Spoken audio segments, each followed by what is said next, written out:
Hey, what's up, my people? How you doing? My name is Dalton, and this is my channel. Okay, and we're gonna do another reaction video. That's right, baby. We're gonna do a reaction video, and I got my say on this. Okay, and this one is about a security guard done wrong. Okay. And they tried to throw him on the bus, and they did throw him on the bus, okay? And this has happened to me a couple times in my life. I got thrown on the bus, so I feel for him. And if you don't know my background, I worked security over 10 years in 5 different states, okay? I have an associate's in criminal justice. I have a bachelor in science as a crime analysis. So, but I have been thrown on the bus. So I feel for this brother. But let's watch this. Let's do this. All right. Remember, give it a thumbs up, subscribe, share. I want your comments. Let's go. Percy Payne says at his security job Monday night at 6th and Brushy, he saw 2 young men going inside this underground garage, the door stuck open. He believes they were trying to steal his car. Wow. He tried to detain them and says they attacked him. Payne had to call 911 twice for an officer to respond. During Fox 7's interview earlier this week, his supervisor walked up and told him there's a policy against doing interviews in uniform. Things escalated with Payne deciding to quit. Oh, that's cold. Take your uniform off? Yes, ma'am. Yes, ma'am. But they kept arguing. You touched him. Is it my fault? I would say yes, every bit of it is your fault. Payne, speaking to us Friday, talks about the attention he's gotten. It's overwhelming, but I really do appreciate all the positive energy and everything that's been happening. When asked if he was worried about what came next after he quit, In a way I was, but I still had to think positive. I got a whole kid with me, so I got to think positive. So if he see me worrying, he gonna worry. and after thinking he had to job search, I woke up the next morning, was about to really get on Indeed and just start scrolling, because I know I've been looking in the medical field and a lot of stuff, but something keeps drawing me back to security. that's where Michael Cargill came in, seeing our story on social media. He deserved better. That was just insane, the fact that he Yes. was in that predicament in the first place, and the fact that his supervisor was blaming him, his company was blaming him as the person that was in the wrong. He made the decision to hire him just like that. No, That is the bro. first time me hiring someone, not knowing anything about that person, not knowing anything about their background, but the fact that he's a level 2 security officer, that tells me he has a good background. So, hey, I'm confident he's going to be an outstanding person. Payne will be starting his new job Monday. He's level 2 security, unarmed. I'll make him a level 3, an armed security guard. I'll give him the training. Blessing. You know, I'm like, yeah, this is a blessing, so I'm going to take this. This is an opportunity. It's a doorway. I'm going to take it. It can lead anywhere.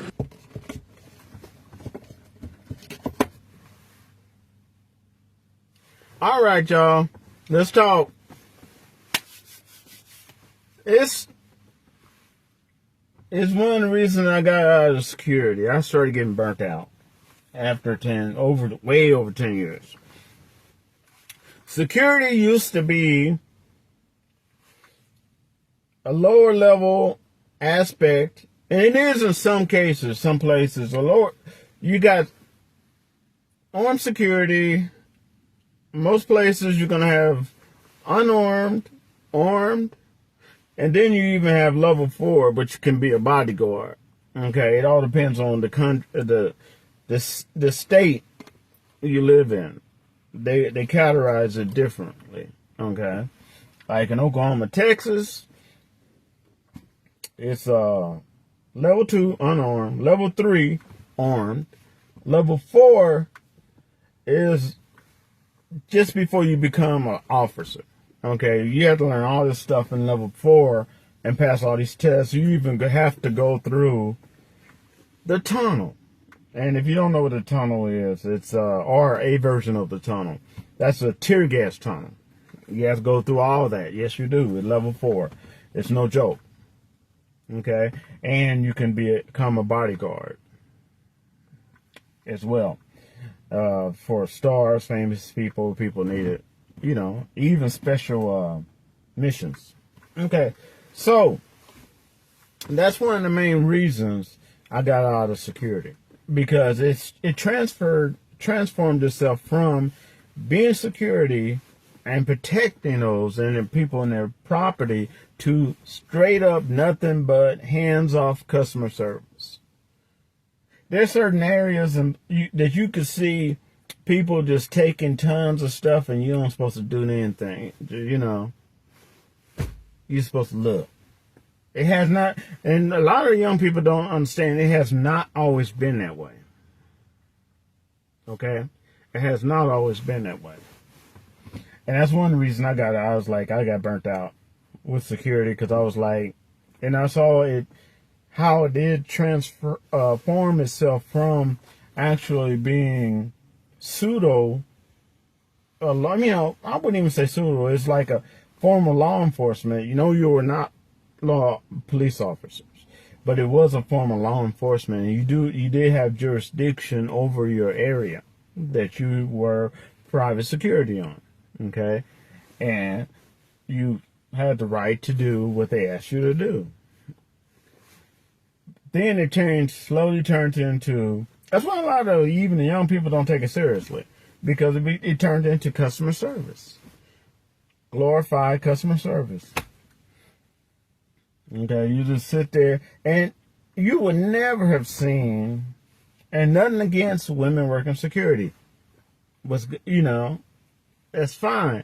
But in trouble areas, you were not going to see them put 110-pound woman in areas that they know they had theft, people trying to come up and start fights with you, even try to put their hands on you. You know, they would never have done that. But now, that's why, and these people who rob, whether they do it as,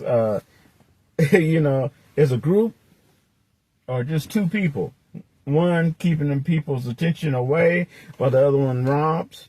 All right, However, and it's so bad now that they put it on TikTok. It's a thing now, a trending thing, to show you stealing at Walmart, Target, Family Dollar, Dollar Tree. It's a thing now. TikTok. Or even eating free food at those places like that. And and people are, giving them thumbs up and stuff for that. So, I mean, back in the day, you hire security for a reason. So, and it was cold how I got thrown on the bus. I believe twice, I remember. But this one, when I lived in Texas, I was working in Texas, and I had to, I took care of it, and I found out a really bad situation which they fixed. And I reported it, and they pat me on the back and everything. And I had to leave the company for a little bit. I forgot I think it was like a medical. And then I came back, and they said, "Oh, we got you on no hire. We can't rehire you." And something happened on the site, Texas Instruments. Yeah, something happened on that site, and they were they threw me under the bus, saying it was my fault. When I ain't even worked that day. So they will do that. And I know I talked to this one brother one time, and I made a video about that, where he was armed, and he was working at this Radio Shack. Back in the day when we had Radio Shack. It was at night. And this guy was robbing the Radio Shack, and he was on the roof, and it looked like he pulled out a gun, so the guy already gave commands, and the guy wouldn't obey the commands. He was still trying to get away, and he pulled out something like a gun. The guy shot him. Poof. He didn't kill him. He shot him. I think he shot him in the butt once or twice. And they end up, at first, the security company had his back. Okay, they went to court. They went to court with him and all this other stuff. And then right in the middle, when he needed them the most, they decided to back out and not put any more money in him, charge him. And so he had to get a public offender, which this poor guy who worked security ended up doing like 2 years in jail. And then they gave the guy, the robber, some money. He got money. Yeah, the thief got money. The security guy got thrown on the bus by their company. Stop paying for the lawyer. He had to get a public offender. Yeah, 2 years in jail. Crazy. All right, y'all. I'm glad that brother found his calling. And I'm glad that another person who is qualified or unqualified saw the good in him, picked him up, and hired him. And I hope that wuss, that wench that tried to punk him on national television gets what she deserved. All right. I'll talk to y'all later. Peace.